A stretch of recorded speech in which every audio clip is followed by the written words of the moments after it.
काय गोष्टी आहे ना, आता तुम्ही म्हणताय की डायरेक्ट कोणताही कॉन्ट्रॅक्टर किंवा अधिकारी कामगाराला काढत नाही, ही का पॉलिसी आम्ही बघितलेली. कामगारांना काढलं जाते, लग्न करून दिलं दुसऱ्या दिवशी गेटवरती गेला ना तर डायरेक्ट सांगितलं जाते तू 15 दिवस नव्हतास बाजूला हो. आणि त्याच्यावरती तुमची जी प्रोसेस चालतात ना त्या लॉंग टर्म आहेत, जसं वकिलाचं चालतं तसं. त्याच्यामुळे कोर्टासारखं आम्हाला जायचं नाही. आता आमच्यावरती सगळं पोचलेली आहे, आम्हाला स्थानिकांना सगळ्यांना निर्णय घ्यायचा आहे. तुम्ही उपक्रम कसं तयार असता तुमच्या गोष्टी इथं जमलेली हा निवड कामगारांचा प्रश्न झाला. पंचक्रोशीनं मनावर घेतलं, त्यांचं जल प्रदूषण आहे, वायू प्रदूषण आहे. आरो प्लांट असताना इतर पद्धतीने बाहेर राजवटून गाड्या सोडल्या जातात. काल गाडीची 36.5 टनाची गाडी 50 टनाची गाडी. हा मुजोरपणा. 45 वर्ष या कंपनीने इथे राज्य केलं, मोठी कंपनी केली, आमच्या कामगारांच्या बळावर केलेले, आणि आज त्याच कामगारांवर अन्याय होत असेल तर आम्ही सहन करणार नाही. सध्या चिपळूण तालुक्यातील खडपोली येथील या ठिकाणची सापेक्ष कंपनीचा वाद पेटला आहे. कारण ह्या ठिकाणचे 220 कामगारांना अचानकपणे काढून टाकल्यामुळे सापेक्ष कंपनीला वाद जो आहे तो पूर्णपणे पेटला. आपण बघतो हीच ती कंपनी आहे ज्या कंपनीतून अचानकपणे 220 कामगारांना कामावरून काढून टाकण्यात आलं. उद्यापासून या ठिकाणी उपोषण सुरू होते. आपण याचं पाहतो या ठिकाणी लोकप्रतिनिधी असो, प्रशासन असो, प्रशासकीय अधिकारी असो, यांना कोणत्या प्रकारचं न जुमानता ह्या ठिकाणचे जे अधिकारी आहेत ते अधिकारी पूर्णपणे इथल्या कामगारांना परस्पर काढून टाकलेलं आहे. कोणत्या नोटीस न येता परस्पर काढून टाकले गेले. आणि ज्या कामगारांना आतमध्ये घेतलं गेलं होतं त्यांना चुकीची वागणूक दिली होती, त्यामुळे अन्यायकारक वागणूक दिली होती. त्यामुळे उद्यापासून या ठिकाणी उपोषण सुरू होते.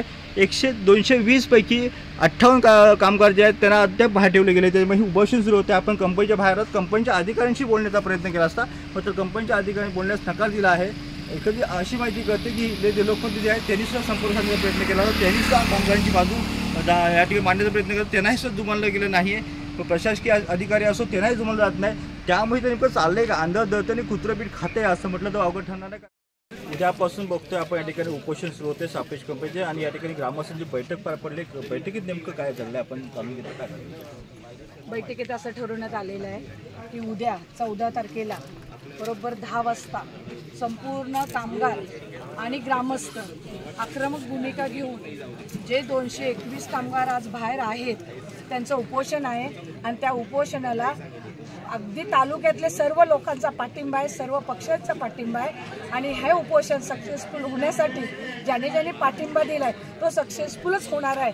कारण आज जे झालेलं आहे 221 कामगार अचानकपणे काढून त्याच्यातले 170 घेतले, आणि 170 मध्ये पण त्यांनी कंपनीने मॅनेजमेंटने आतमध्ये जे कामगारांवर जे अन्याय केलेला आहे, जो त्यांना वागणूक दिलेली आहे ती चुकीच्या पद्धतीची आहे. त्याचप्रमाणे 58 कामगार बाहेर आहेत. आणि आज सगळ्या कामगारांना जेव्हा एकत्रित घेतील त्यांच्या सगळ्या समस्या सोडवतील, त्यांचे सगळे प्रश्न सुटतील, त्याच्यानंतरच हा उपोषण थांबणार आहे, नाही तर थांबणार नाही. अन्यथा ते पुढे वाढतच जाईल. जर वेळ पडली, जर 221 कामगार जर घेतलेच नाही कंपनीने, तर सन्मानाने नाही घेतलं तर कंपनीने लॉक लावावं आणि त्यांनी त्यांचं कुठेही जावं. लॉक लावताना त्यांनी दोन्ही कंपन्या बंद कराव्या लागेल. कारण का वेलवेस कंपनीमध्ये पण तसंच चाललेलं आहे. पण तिथे काय झालं, आवाज उचलायला कोणी नाही आहे, तरी पण तिथेही अन्याय होत आहे. तर त्या अन्यायाला आज सामोरे जाण्यासाठी तालुक्यातले सगळे प्रतिनिधी, ग्रामस्थ, कामगारांचे सगळे पालक आज जोरदार तयारीने उद्या 10 वाजता उपोषणाला हजर राहणार आहेत. आणि ह्या कंपनीचा जो दुजोरा चाललेला आहे ते दाखवून देणार आहेत. आणि खरोखर हे दुजोरा दाखवण्याची काळाची गरज आहे.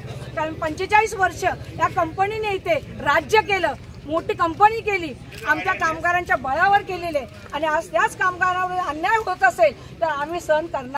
उद्या आपण बघतो या ठिकाणी उपोषण हे कायम झालेलं आहे. बैठकीमध्ये उपोषणची भूमिका कायम झाली. आपले युनियन लीडर आहेत करकर, काय सांगाल कधी ही जी भूमिका घेतलेली आहे कामगारांवरती उपोषणाची वेळ आलेली आहे, काय सांगाल. सापेक्ष कंपनीमध्ये गेल्या जवळपास 25 वर्ष आमची युनियन आहे.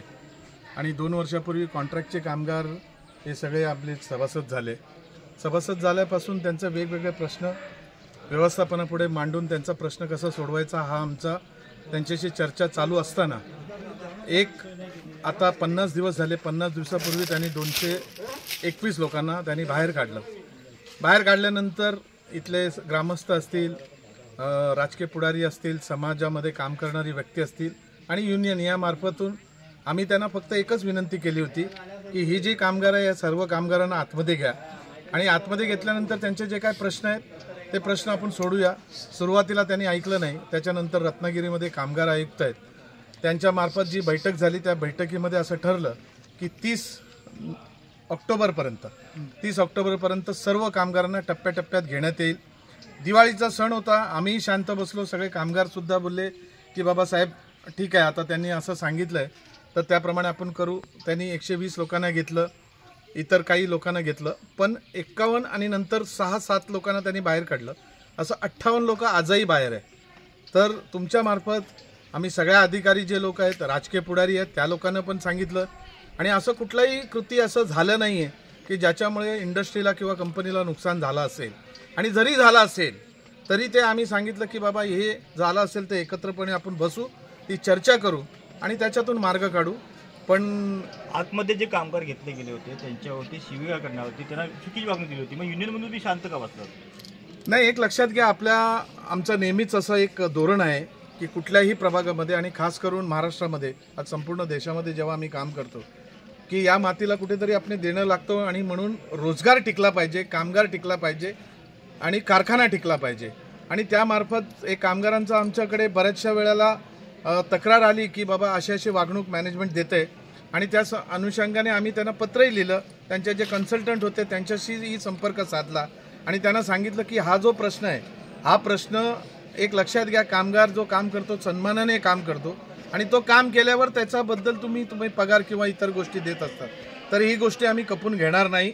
आणि म्हणून पहिला ही जी 57 लोक 58 लोक जी आमची मुलं आहेत या लोकांना घ्या. हे जवळपास आज महिनाभर सतत त्या कन्सल्टंटच्या मार्फत त्या मालकाला फोन करणं, त्याला मेसेज करणं, त्यांच्या इतर जे पदाधिकारी आहेत त्या सगळ्यांना फोन करून केलं.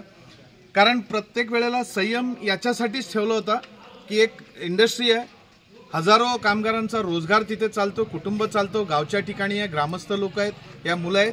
पण आता ती वेळ निघून गेली आहे आणि आज आम्ही सगळेजण कामगार, तिथले लोक, त्यांचे इथले जे स्थानिक प्रतिनिधी असतील, लोकप्रतिनिधी असतील, कंपनीचे अधिकारी आहेत ते वरिष्ठांना जुमानत नाही. आत्ताच एकाने सांगितलं आमदार शेखनिक म्हणून जुमानत नाही, मग तुमच्या युनिटला ते जुमानतात का?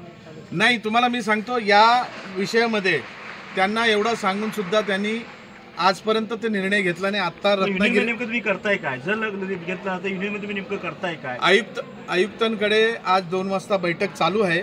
आता त्या बैठकीमध्ये आपले युनियनचे प्रतिनिधी सुद्धा गेलेले आहेत. आणि जर आयुक्तांना आम्ही क्लिअर कट सांगितलं आजच्या बैठकीमध्ये नाही झाला तर उपोषणाचा जर आम्ही जो दिला आहे ते उद्यापासून ते करणार आहे. आणि त्याच मार्फत ती सगळ्या प्रकारची जी काही केसेस करायचं आहे ते आमचे लीगल टीमने सुरुवात केलेली आहे. ते उद्यापासून ती सगळे फाईल केले जाईल. अशा प्रकारे जर कंपनीकडे असेल तर पुढची भूमिका काय असेल तुमची? आम्हाला या महाराष्ट्रातला आपला जो सरकार आहे यांना नम्र विनंती आहे की अतिशय महत्त्वाचा आहे, 200 ते 250 कुटुंब यांचा रोजगाराचा प्रश्न आहे आणि या सर्वांनी मिळून त्या मालकाला समज द्यावी, त्यांनी कारखाना चालवावा, आमचा त्याच्याबद्दल दुमत नाही.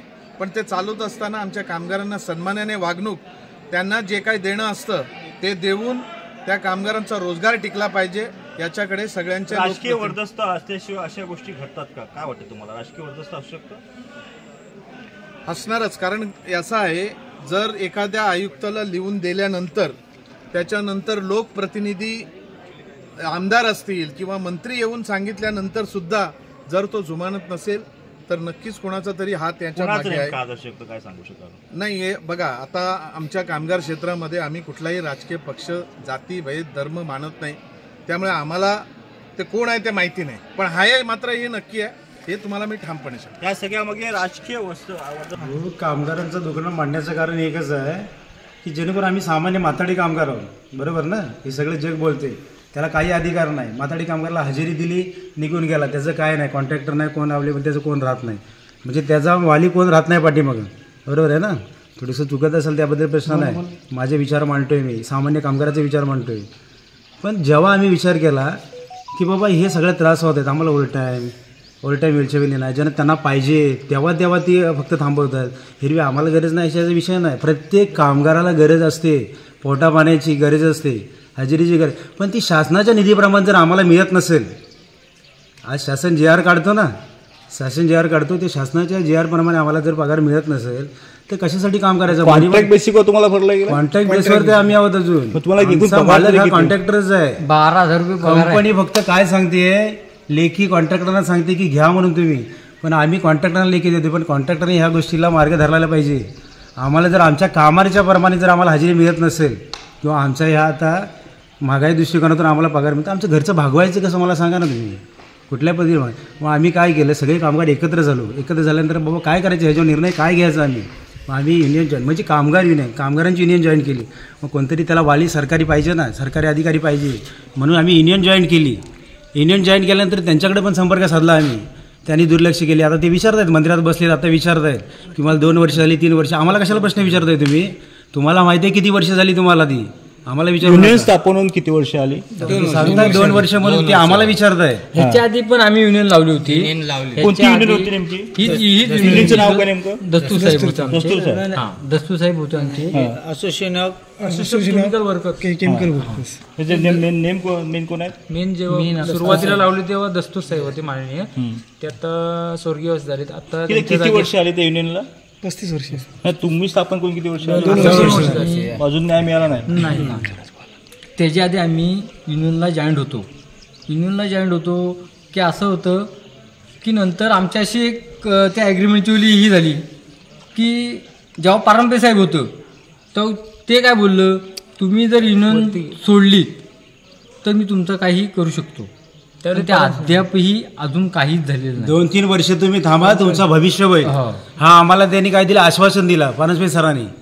बोलतो म्हणजे तो वाकडा होतो, हा प्रत्येक जण प्रत्येक टायमाला बोलतोय, तो चुकीचा निर्णय आहे. आमचा जर आज पोट उपाशी मरत असेल ना तर आम्हाला बोलायला पाहिजे. सामान्य माणसं, आम्ही शेतकरी आहेत, आज आम्ही शेतकरी म्हटलं आम्ही कशावर भागवतोय. आज एक कंपनी बंद पडली म्हणून आम्ही काय राजकारण करण्याचा प्रयत्न केला होता. तो राजकारण सगळी ठिकाणी आहे, सगळ्यांना माहिती आहे, कोण उल्लेख करत नाही त्या गोष्टीचा. सगळे राजकारणी आहेत आणि याच्यात सगळे खाणारे आहेत. स्पष्ट बोलतोय मी, स्पष्ट बोलण्याचा राग येतो, तो माणूस दिसला जातो, दिसण्याचा विषय नाही. कामगाराचं आज दुखणं, सामान्य कामगाराचं जर दुखणं कळत नसेल, त्याचा हक्क जर त्याला मिळत नसेल, ते सगळेजण धावपळ करतात. ते कशासाठी करतायत? आम्हाला असं वाटत नाही की त्या मालकाला सांगावं असं वाटतं आम्हाला की कंपनी बंद पडायला पाहिजे, तुझी कंपनी चालू दे ना, आम्हाला आमचा अधिकार मिळू दे, ह्यासाठी आम्ही धावपळ. काय महिलांना पण भरलं गेलं काय सांगते? महिलांना भरण्याचा उद्देश एकच आहे की जेणेकरून आता जवळजवळ सापिस्ट कंपनी जवळजवळ 44 वर्ष आहेत, त्यामध्ये कॉन्ट्रॅक्ट बेसमध्ये 25-30 वर्ष झालेले कामगार आज कार्यरत आहेत. तत्पूर्वी 1-2 वर्षापूर्वी कामगार एकत्र येऊन कामगार कंपनीशी जे कामगारांचे मूलभूत अधिकार आहेत या गोष्टीशी जेव्हा कंपनीशी चर्चा करायला लागली आणि ते कंपनीला कुठेतरी वाटायला लागलं की आज कामगार एकत्र येऊन कंपनीला मॅनेजमेंटला कुठेतरी त्रासदायक होतोय, तर रॉ मटेरियलचं कारण सांगून आज 221 कामगारांना त्यांनी विना नोटीस कुठल्याही सूचना न देता 221 कामगार बाहेर काढले आणि तिथे महिला भरल्या. किती महिला भरल्या? जवळजवळ 70-80 महिला भरलेल्या आहेत. आता उद्या उपोषण पक्का आहे? हो, उद्या उपोषण होणार. हा स्थानिक भूमिपुत्राचा न्याय आहे आणि स्थानिक भूमिपुत्राला न्याय मिळण्यासाठी जे संविधानाने सामान्य लोकांना जो अधिकार दिला आहे की स्वतःच्या अधिकारासाठी हक्कासाठी जर भांडायचं असेल तर उपोषण हा एक पर्याय आहे आणि त्या मार्फत आम्ही हा 14 तारखेला उद्याचं उपोषण हा करणार. स्थानिक भूमिपुत्रांना न्याय मिळण्यासाठी उद्याचं हे उपोषण आम्ही करणार अशी ठाम भूमिका कामगारांनी घेतली. कारण आपण जर पाहिलं तर कामगारांची उपासमारीची वेळ आले, ह्या पुरुषांच्या ठिकाणी स्त्रियांना घेतले गेले म्हणजे कंपनी किती अन्याय करते बघा. राजकारण होते की नाही हे दुनिया पाहते. पालकमंत्री उदय सामंत यांच्याकडे गेलो पण न्याय मिळाला नाही अशी व्यथा या कामगारांनी मांडलेली आहे. कॅमेरामन साहिल शेख, निसार शेख, नवराष्ट्र, चिपळूण.